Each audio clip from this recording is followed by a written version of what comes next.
So next up in this writer series, I'm going to talk about something that I realize that it might be a challenge for some people, but is not really so much for me, and that's coming up with story ideas. So for me, coming up with story ideas is really not that much of a problem, and I think part of it is because I shape my stories sometimes, not all the time, but sometimes I shape my stories around characters that I find really attractive. And so I think of a character usually and I say, wow, I really like this character. And then I think, how can I build a story around this character?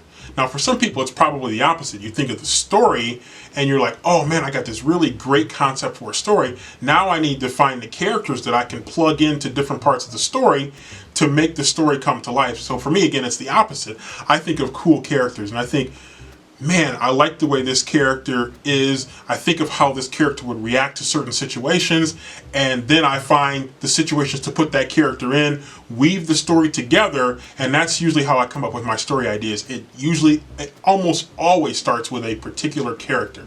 Now, sometimes it does start with a situation that I might see somewhere, or that I might hear that somebody else experienced, or I might see in a movie or a TV show, or I might read in another book, or just something that just pops in my head when I see a person and I think of that situation that that person went through, and I say, wow, that is an interesting situation that that person went through. What if I took that situation and shaped the character to see how they would react, perhaps differently than the person that went through the situation reacted, and that way I come up with stories. But again, for me, it usually starts with the character. I come up with a really cool character that I really, I know you shouldn't always fall in love with your characters because you might end up having to kill them off, but I usually fall in love with a character, and then you find a way to put that character through the grinder to hopefully have them come out stronger at the end.